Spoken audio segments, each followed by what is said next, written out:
अविनाश और दिग्विजय में एक आर्ग्यूमेंट हुआ है। अविनाश को पता था कि दिग्विजय बहुत टाइम से ये चाह रहा है, जिस 1.5 दिन से वो घर में आया हुआ है, और उनको भी पता है कि सामने वाले ग्रुप से लड़ेंगे तभी दिखेंगे।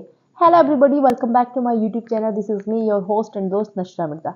सो बात यहाँ पे हो रही है हिपोक्रेसी की, कि जब अविनाश करता है तो वो सारी चीजें गलत होती हैं, लेकिन जब सामने वाला वो ग्रुप करता है, जो ये पूरा झुंड है, जब ये सब चीजें करते हैं तो वही चीज अच्छी हो जाती है, फिर वो उनका राइट बन जाता है।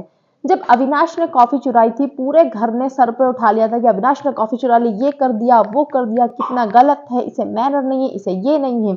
अभी घर में विवियन की पर्सनल कॉफी चोरी हुई है, जो चाहत ने चुराई है। सेकंड, और जो सारा है उसने सारी ग्रीन टी छुपा कर दी, चुरा ली, वो चुरा ली। तो जब इन्हीं चीजों पर डिस्कशन होता हुआ नजर आया तो दिग्विजय उसमें कूदा। दिग्विजय बोला, अरे तो तूने भी तो चोरी करी थी ना, पहले तुझे बुरा क्यों लग रहा है? तो अविनाश ने बोला कि तू मुझे इन्हीं सब चीजों पे जज कर रहा था ना, तो मैं तो तेरे लिए बुरा था, अब तुझे ये लोग बुरे नहीं लग रहे इन सब चीजों पे? तो दिग्विजय चुप हो गया। नहीं, मैं सही नहीं बोल रहा हूँ। दिग्विजय को बस एक जंप करना था कॉन्वर्सेशन में, क्योंकि अविनाश से उसको फुटेज चाहिए था। रात उसने जबरदस्ती विवियन का बेड ले लिया, और तो उन्होंने सोचा था, रजत ने और अविनाश ने कि सॉरी दिग्विजय ने, कि कुछ तो मिलेगा इनसे, कुछ तो फुटेज चाहिएगा। और रजत तो रेगुलर जिस दिन से आया उस दिन से ट्राई कर रहा है लड़ने की, उसका वो बन ही नहीं पा रहा।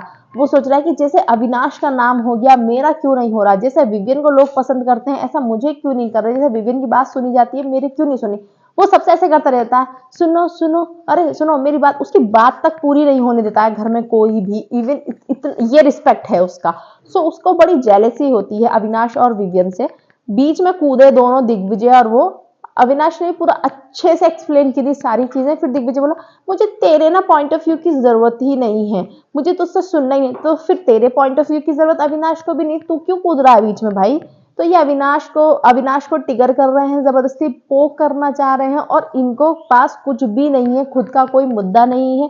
अविनाश ने यही बोला कि तू जो दूसरों का परसेप्शन पे चल रहा है ना, ये रजत ने तेरे कान में डाला है, लाइक डिसलाइक, पहले तू सबके साथ टाइम स्पेंड कर, सबके साथ बैठ, और फिर तू क्लियर कर अपना कि भाई मुझे इससे प्रॉब्लम, मुझे उससे प्रॉब्लम। मेरा बस तुझसे यही प्रॉब्लम है कि तू दूसरों के सुनने पे किसी को लाइक डिसलाइक मत कर, मुझे फर्क नहीं पड़ा, तू पसंद कर ना पसंद कर।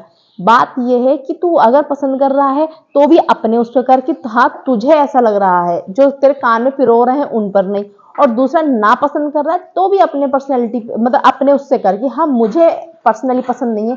जो लोग तेरे कान में भर रहे हैं इस पे जज मत कर किसी को भी। और तू देख, खुद ही कूद रहा है। अभी तू मुझे बोल रहा था कि तुझे मुद्दे चाहिए, ये चाहिए, तू खुद आ गया बीच में के लिए। तो दिग्विजय एकदम से ना चुप हो गया, बोला, अरे मुझे तेरा नहीं चाहिए, तू मुझे नहीं बताएगा, तू मुझे कुछ सिखाएगा नहीं। उसके पास किसी बात का जवाब नहीं था। और बिग बॉस ने आते ही बोला था कि बता दिया दिग्विजय को क्या क्या करना है। रजत उसके कान में चीजें डाल दी, कैसे बोलना है कैसे नहीं बोलना। तो गाइज, ये बिल्कुल अविनाश ने बिल्कुल सही बोला। अगर पसंद कर रहे हो, ना पसंद कर रहे हो, अपने उस पर करो, दूसरे के कहने में मत चलो। और दिग्विजय बड़ी बड़ी हाइप, फिर दिग्विजय कुछ भी नहीं है, दिग्विजय कुछ नहीं कर रहा, उसको भी फुटेज चाहिए विवियन और अविनाश से ही।